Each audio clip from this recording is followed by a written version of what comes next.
Le 24 heures Afrique pour évoquer les toutes dernières nouvelles de notre continent. Bonsoir, merci d'être des nôtres avec une édition du jour qui partira tout d'abord pour New York et cette victoire de l'Algérie, victoire diplomatique en obtenant officiellement un siège non permanent au Conseil de sécurité pour la période 2024-2025 avec 184 voix. Loin d'être une première puisque c'est la 4e fois depuis son indépendance que cela arrive. Une victoire donc portée au préalable par l'Union africaine, la Ligue arabe et l'Organisation de la coopération islamique, une aubaine pour le continent africain quant à l'approche de l'Algérie pour le maintien de la paix, la sécurité et la stabilité, a témoigné dans un communiqué le chef de l'État algérien Abdelmadjid Tebboune. Et nous vous proposons ce soir un nouveau format pour notre rendez-vous africain en consacrant une édition du jour au dossier sénégalais, un retour à la normale dans la plupart des villes ayant connu des événements violents entre les forces de l'ordre et des manifestants, avec des jours marqués par des échauffourées violentes entre des membres de la société civile et des particuliers sans étiquette et les forces de l'ordre. Des violences donc déclenchées suite à la condamnation de l'opposant Ousmane Sonko. Le bilan a fait état de 16 morts et plusieurs centaines d'arrestations. Un retour au calme, on l'a dit, mais précaire, puisqu'on craint de nouveaux débordements d'ici les prochains jours. Justement, nous avons pris attache avec le journaliste indépendant à partir de Dakar pour nous faire le point de la situation. On écoute. Alors à Dakar, ce mardi, le calme semble revenu, mais c'est un calme précaire. Globalement, les habitants ont repris leurs activités habituelles, mais la situation reste compliquée, notamment pour beaucoup de travailleurs informels qui gagnent leur vie au jour le jour, parce que les affrontements de la fin de la semaine dernière ont laissé des traces, quoi. L'université qui a été saccagée jeudi reste fermée jusqu'à nouvel ordre. Les supermarchés qui ont été pillés n'ont pas rouvert non plus. Beaucoup de bus aussi ont été incendiés, donc il y en a beaucoup moins qui circulent. Par contre, la circulation des motos a été réautorisée alors qu'elle était interdite ces derniers jours. Cela dit, on est vraiment loin d'un retour à la vie normale, notamment parce que l'accès aux réseaux sociaux reste restreint. Pour utiliser Facebook, Twitter ou WhatsApp par exemple, il faut installer un VPN. Et puis surtout, depuis dimanche, il y a des coupures totales d'accès à Internet par téléphone mobile. Pour pouvoir se connecter, il faut avoir le Wi-Fi. Tout le monde s'attend à une nouvelle explosion de colère, une nouvelle intifada, quoi. En effet, la rue sénégalaise s'attendait à ce type de tension avec la question lancinante du 3e mandat de Macky Sall qui était dans tous les esprits. On en parle encore avec Claire Rivière, toujours à partir de Dakar. Oui, tout le monde ici s'attendait à cette explosion de colère, parce que pour énormément de Sénégalais, ce qui vient de se passer, ça relève purement de l'injustice. On trouve pas mal de gens d'ailleurs qui ne soutiennent pas particulièrement Ousmane Sonko, mais qui ne supportent pas le traitement qui lui est réservé par la justice. Pour beaucoup de gens ici, la condamnation de Sonko répond à un agenda purement politique. Il s'agit d'empêcher le principal leader de l'opposition de se présenter à l'élection présidentielle de février prochain. Une élection à laquelle d'ailleurs l'actuel président Macky Sall envisage de se présenter pour un 3e mandat, alors même que la Constitution stipule clairement que nul ne peut exercer plus de 2 mandats consécutifs. On vient de le voir, des événements au Sénégal, une tension entre le gouvernement de Macky Sall et le camp de l'opposition avec cette fameuse question du 3e mandat, synonyme de pomme de la discorde, secouant tout un pays. Pour en parler avec nous, Ayouba Faye, journaliste blogueur en direct de Dakar. Bonsoir monsieur. Bonsoir Karim. Alors, on dit qu'un pays est en crise lorsque plusieurs points de tension se déclarent un peu partout, même si le point d'impact concernant le Dakar et l'éventuel 3e mandat du président actuel, Macky Sall. Chacun donc y va de sa propre lecture du texte constitutionnel. Les opposants de Macky Sall estiment qu'il est à son 2e mandat alors que lui-même se défend en prétendant que c'est son second qui est comptabilisé par rapport à la réforme. Il ne renchira pas. Donc, quelle est votre lecture de la situation ? Oui, Karim, avant de répondre sur la question du 3e mandat, permettez-moi de souligner que le principal point de tension actuellement à Dakar, c'est la condamnation du principal opposant Ousmane Sonko à une peine de 2 ans de prison ferme pour corruption de la jeunesse, alors qu'il n'a jamais été poursuivi pour ce délit-là. Pour rappel, en février 2021, une masseuse du nom d'Adji Sarr a porté plainte contre l'opposant sénégalais Ousmane Sonko pour viol et menace de mort. Donc, de 2021 à 2023, Ousmane Sonko a été poursuivi pour viol et menace de mort.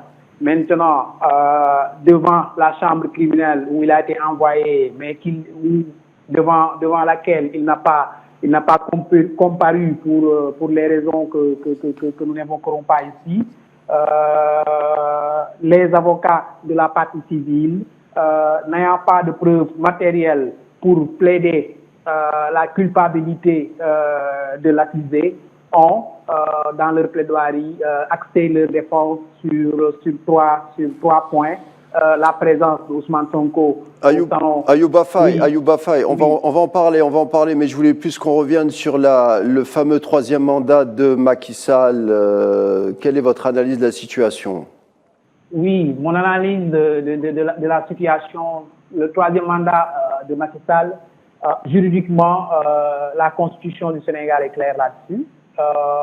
Il n'y a pas droit. L'article 27 de la Constitution dit que nul n'a le droit de se présenter plus de 2 fois à l'élection présidentielle. Donc, sur le plan juridique, il n'y a pas droit. Sur le plan moral aussi, Macky Sall a fait campagne, faudrait-il le rappeler, en 2016 pour réviser la Constitution et justement pour éteindre ce débat-là sur la troisième candidature. Il en avait fait son bulletin de campagne, il a fait le tour des foyers religieux, il a fait le tour du Sénégal pour leur dire que ce qui est arrivé en 2012 avec la troisième candidature de Wade et qui avait causé des pertes en vie humaine au nombre de 12, je ne veux pas que cela se passe encore en 2024. C'est pourquoi je propose de réviser la Constitution et de verrouiller une bonne fois pour toutes les mandats du président en exercice. Ayouba Faye, on se rappelle que Abdoulaye Wade a essayé lui-même de se présenter une troisième fois malgré une réforme de la Constitution. On sait ce qui s'en est suivi, avec une série de répressions. Et Macky Sall lui-même s'était opposé à cette réforme. Et pourtant, des années plus tard, lui-même reconduit le même schéma. Comment expliquez-vous cet exercice? Oui, les deux cas sont même différents. Le cas d'Abdoulaye Wade, je rappelle qu'Abdoulaye Wade a été élu en 2000 sur la base de la Constitution de 1963 qui n'établissait pas encore la limitation des mandats. Maintenant, quand elle a été élue en 2000, en 2001, il a décidé d'abroger cette Constitution de 1963 pour créer une nouvelle Constitution de 2001, et c'est là qu'il a introduit la limitation des mandats. Donc, depuis 2001, la limitation des mandats a été introduite par Maître Abdoulaye Wade. Ayouba Faye, l'ancienne première ministre Aminata Touré, s'oppose à l'éventuel troisième mandat de Macky Sall et elle en appelle à une médiation régionale ou internationale.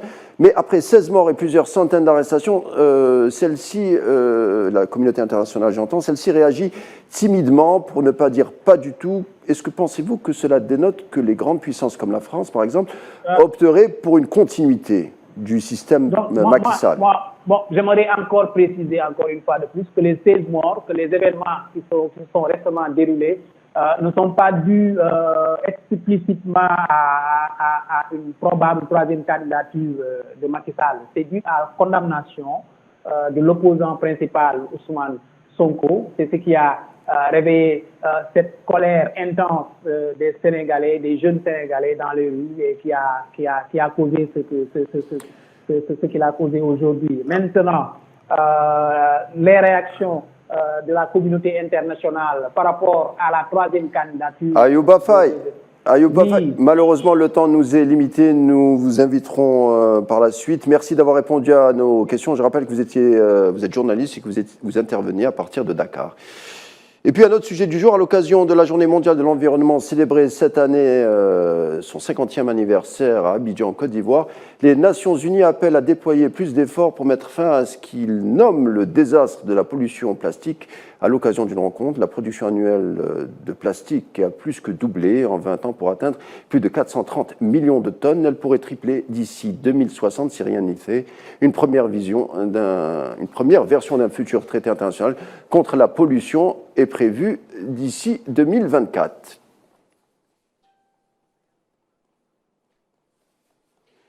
Voilà, ça sera tout pour les informations africaines du jour. Merci de nous avoir suivis. Tout de suite la météo. Quant à moi, je vous retrouverai dimanche.